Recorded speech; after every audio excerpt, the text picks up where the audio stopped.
Hey, what's up everybody and welcome back to another video. Now, as you might have read from the title, you probably have an idea of where I'm kind of going with this. This is something that I do personally practice and something that I've kind of noticed that a lot of people actually do, and I think probably should be considering doing. And so I thought I'd make a video about it. So if I were to get into the nitty-gritties of why I would choose to switch out this type of a phone to an analog phone like this, to understand it properly, you really need to understand what is so wrong with using a smartphone. Because don't get me wrong, a smartphone is an awesome thing. Like, there's a lot of benefits to using a smartphone, but the reason why I moved away from this, at least I try to move away from this from time to time, is because I do notice that there are actually quite a few drawbacks to using a smart device as well. I must also mention that all the points that I'm talking about are not in any particular order, they're just random. Just putting that out. Yeah, so one of the biggest drawbacks I have noticed to using a smartphone is anxiety. Now, I must preface this by saying that I am someone that personally has struggled with anxiety pre-smartphone, so I'm someone that already had anxiety issues to begin with, so I can't completely put the blame on like smart technology for just anxiety issues. But I must say that using something like this has definitely increased the level of anxiety that I have felt, to the point that, like, the more and more time I spend on a device like this, the more anxiety and anxious I tend to feel. Like, the more I think about it, I think a lot of it has actually kind of do with pace. Smart devices, they're designed, they're like supercomputers, right? We're walking around with a computer in our pocket essentially. And they are designed in such a way that they can compute like a bazillion tasks at the same time.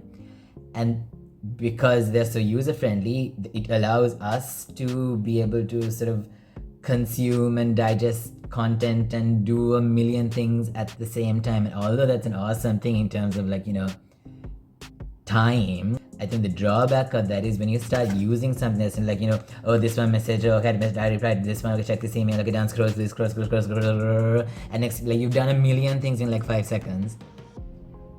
And it becomes almost like a pacemaker. Like, it sets the pace for how your day-to-day life goes.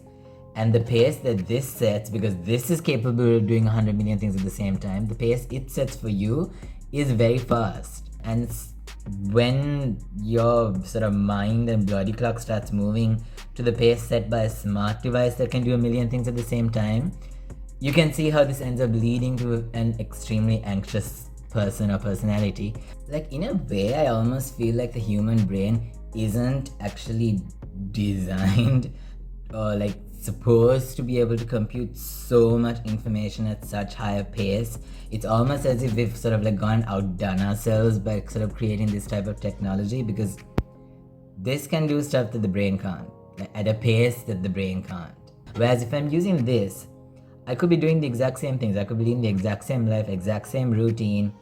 Life just feels slower paced, if that makes any sense. Things slow down, like, things feel a lot calmer, things feel a lot slower. If you are someone that also struggles with anxiety issues, that's a good thing. Okay, so the next big thing would be addiction or addictive behaviors. Now, from this point on, I must say that most of the things I'm going to talk about are more to do with social media than with the actual device. But I think at this point in time, it's safe to say that social media and smart devices kind of go hand in hand. The problems that arise with social media technically come across because of the format of the smart device. So I am pretty sure I'm not the only one that faces this issue, but social media like Instagram, like TikTok, like whatever it might be, is very, very addictive.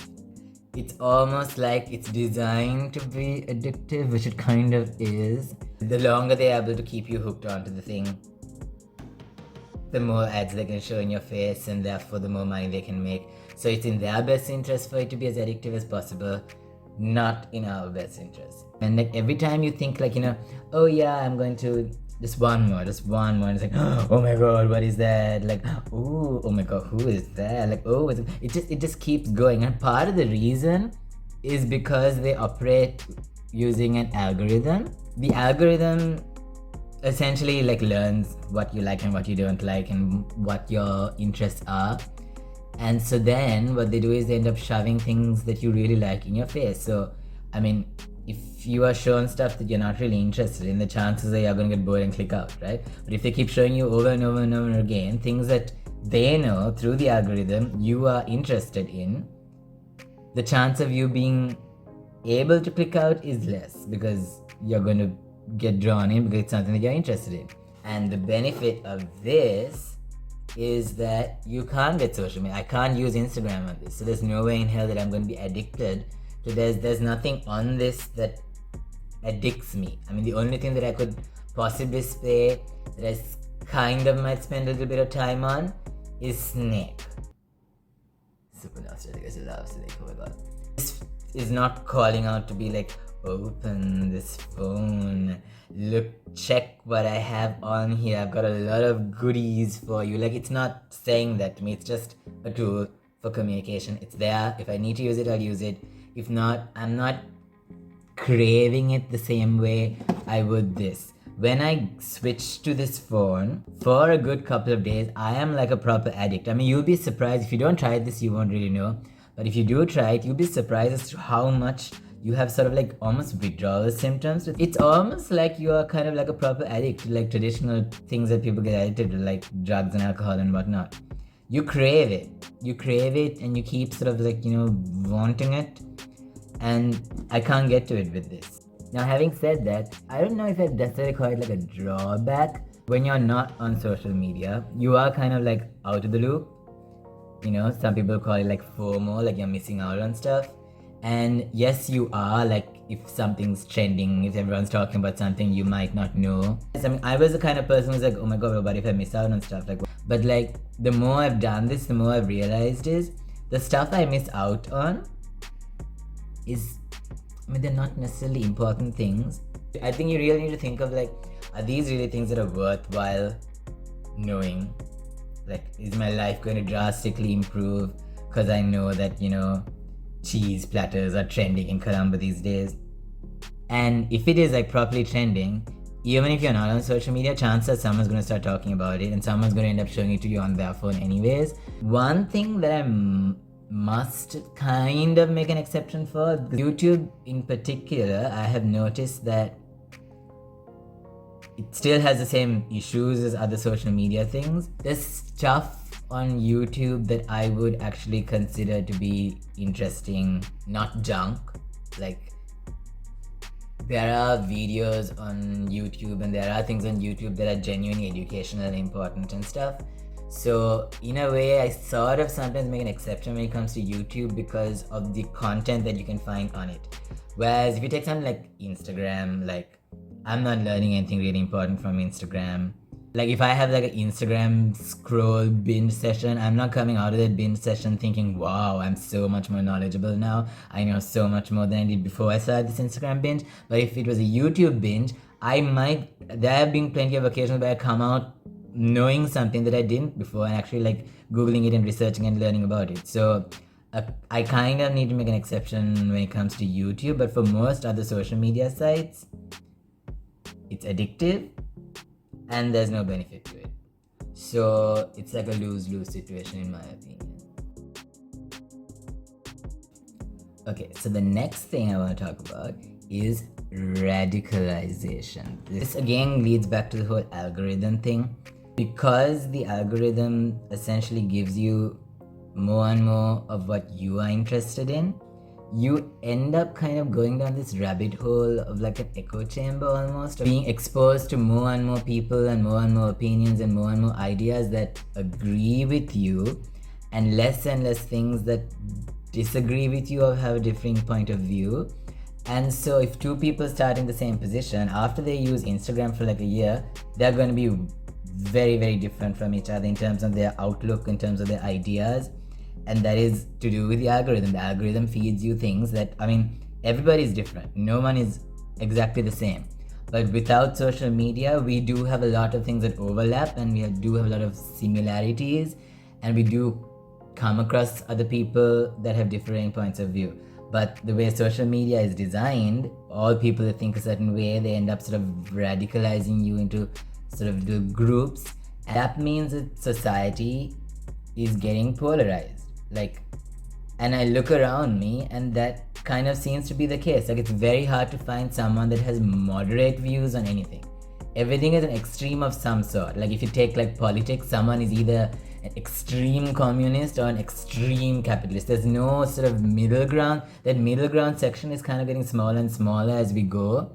Even if you take something like, I don't know, religion, like either you come across people with this hate religion, they're like super atheists, like, and then you get the other extreme of people who are super religious and super fundamentalist, and that's not necessarily a good thing, because these ideas sort of form in the online space, but when you meet people in real life, they end up just triggering each other, because like one would say like one thing and the other would be like, how dare you say such a thing, blah blah blah blah. And the thinking, I mean, they've been set up like that. So the person on this side is thinking, how in God's name did this person come to this conclusion? Think of all the stuff that I have seen, all the articles that I've read, all the people that I've like heard say stuff and blah blah blah, and like despite all of that information, this person thinks like this. Like, how is that even possible? The thing is, you're assuming that that person has also been fed the same information, but the reality is they haven't. They have been fed something completely different. So you've been both sent down to completely different rabbit holes, and then you meet somewhere in real life and think, what the fuck? And I mean, you look on the news, that's clearly the case. There's so many people who have just completely opposite views of each other that's clashing in society. I mean, you get this even here in Sri Lanka, where, like, you know, people from completely different political factions just do not see eye to eye. I can kind of attribute a lot of that to the fact that most of us get our information from online sources, and they're not the most accurate. Or like, what I would say is like, I don't want to be radicalized. I know this sounds a bit strange to actually even say, but like, I don't want to be radicalized. I don't want to end up with like polarized viewpoints on things because the algorithm told me to. Like, I want to try to keep an open mind as much as possible, and that's very hard to do when you're using a smart device. I want to interact and meet people that have differing points of view, because if all you hear is people with the same point of view, you're never going to understand the other side of the story. Even what would be considered sort of reputable sources of information, like news sites, they have also caught on to the fact that most younger people get their sources of information from online. Like, I don't know anyone my age who's like buying a physical newspaper and reading it. So they too push most of their news out online. It's human nature to have an emotional reaction to things that are more triggering. Even like the title of something could be deliberately altered to get an emotional reaction from you. Like, if you saw an article that said something like, a quick study on the transportation infrastructure in Sri Lanka, you might be like, meh, and just like move past it, right? But if you saw 25 people die per day due to Sri Lankan buses, you're probably going to have like a, oh my god, what? And you'll check the article, read the link, you get drawn into it more. Someone deliberately took that information and put it as the title because it's more sensational. Nothing is necessarily like a well balanced out sort of opinion piece in any way anymore. Before I even started doing this whole sort of smartphone detox, I just unfollowed all of the sort of news sites. I'm not saying be ignorant, I'm just saying be careful of how you digest the news. Just unfollow Daily Mirrors and all the news firsts and the Letters, and I just unfollowed it all because I just didn't want to be sort of being bombarded by this constant sort of news cycle. For the smartphone, news is something that didn't get to you 24/7. Now, because news has also made it to social media, news is something that just comes like 24/7, and it's news tends to focus more on the negative than the positive. So if you're constantly tuned into the news, you're kind of constantly tuned into this sort of source of just constant negativity and like drama. But you might start forming certain ideas about certain things or certain people, not because of something you experienced personally, not because of something you understood personally, but because someone somewhere down the line wanted you to think that way and they use the algorithm to get to you. That's my voice. Okay, so the next thing is a time sink. Incredible the amount of time that you will unconsciously end up spending on these things, and you won't even realize. Sometimes I check my like stats on like screen on time for like different apps and be like, that just can't be right. I didn't spend 8 hours on Instagram, but I did. You are literally going to end up just wasting away half your life staring at a screen. I hate to sound like a grandma here, but it's kind of true. And a lot of us end up wondering like, why is it that it feels like, there's no time to do anything? I didn't realize the answer to that either until I quit all of my social medias, and then I realized, oh, that's where the time went. And like, I also think it kills boredom, and I don't know if that's necessarily a good thing or a bad thing, because the minute today when we feel bored, like we're like, oh, okay, I have nothing to do, your hand just automatically goes to your phone and you just automatically just open something and start scrolling through it. You think you're bored, but you're actually consuming information and images, and like your brain it's not actually allowed to just be. Like, boredom is when your brain is just allowed to just be like,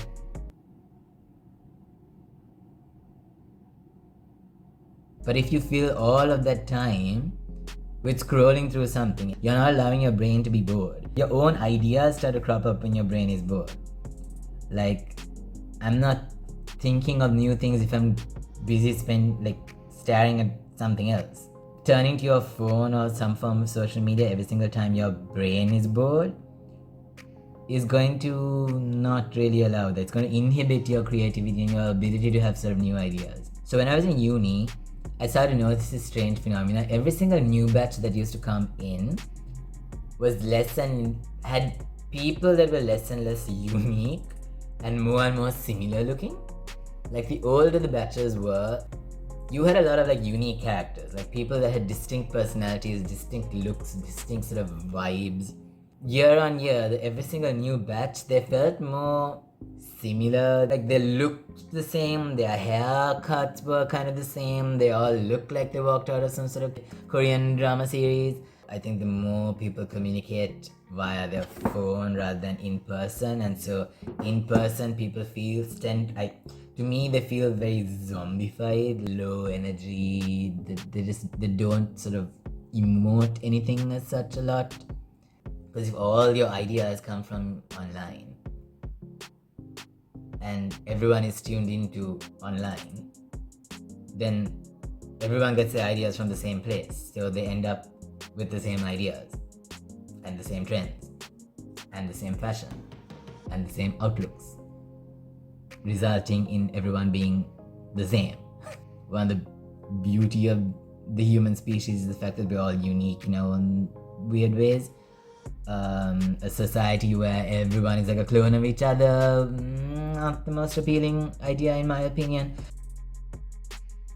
Now, I know I already touched on like anxiety, but like anxiety is not the only mental health issue. Social media is a place you go to if you want to pick up a mental health issue, especially when it comes to the looks department. In terms of issues like body image, and social media is an awful place to be. And it's all fake. Okay, not everything on social media is fake, but a lot of things on social media are fake. Or they're like tweaked, they're like semi-fake, and that's even worse because then it like blurs the lines between what is actually real and what isn't. Like, this is taking into account the fact that people only post good stuff 99% of the time. No one's really posting like the shitty parts of their life. No one's really posting pictures of themselves when they look awful. They're posting pictures of themselves when they look amazing only.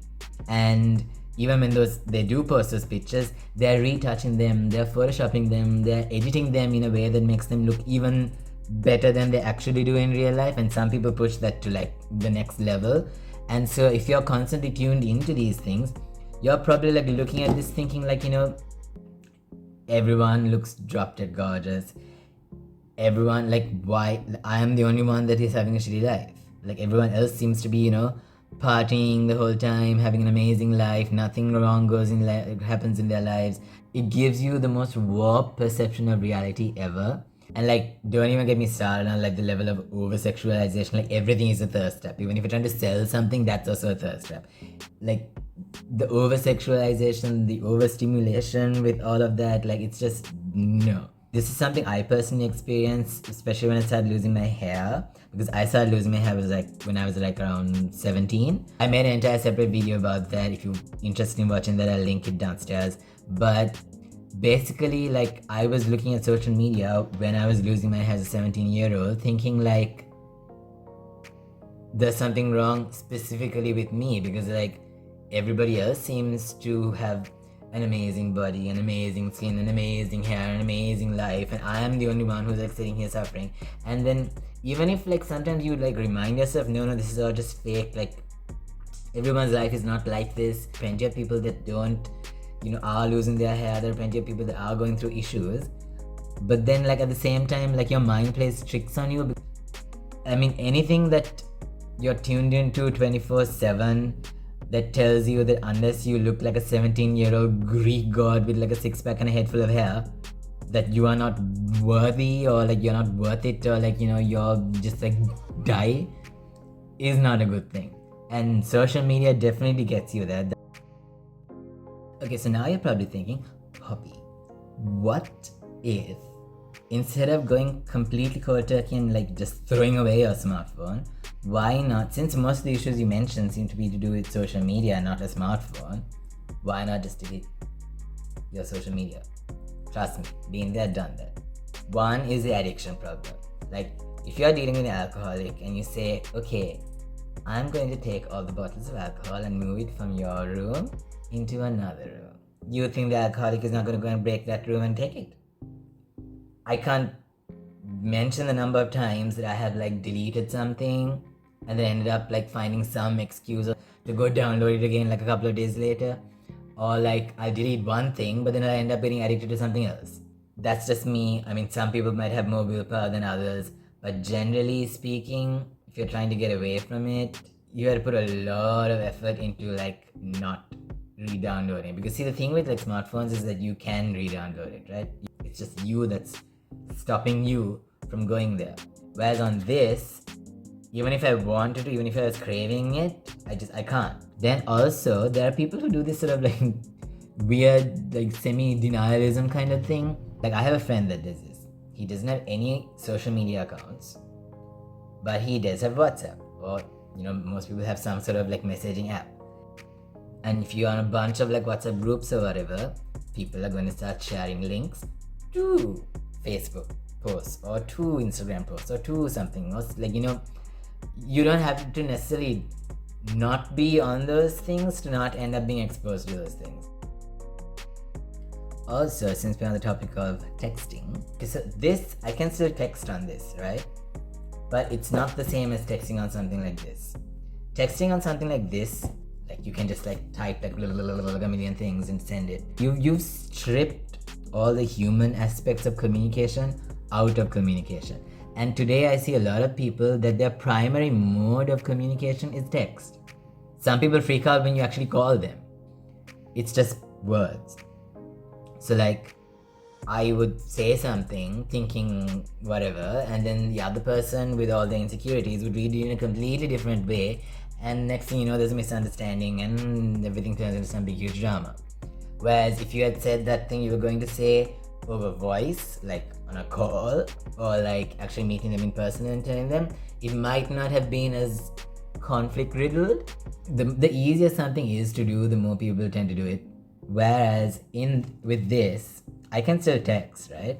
But texting on this is a bitch, because you have to like use the whole T9 keyboard, type out things, blah blah blah. It's really annoying to text.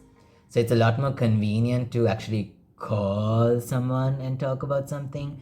And so when I'm using this, the text part sticks to things that are just one word stuff. I'm outside. I'm here, come out now. Or like, I'm leaving now. For that kind of thing, I think it's fine. But anything more than that, like a long drawn out conversation, I think it's much better if you have that via either a call or by actually meeting them in person, as opposed to textversation.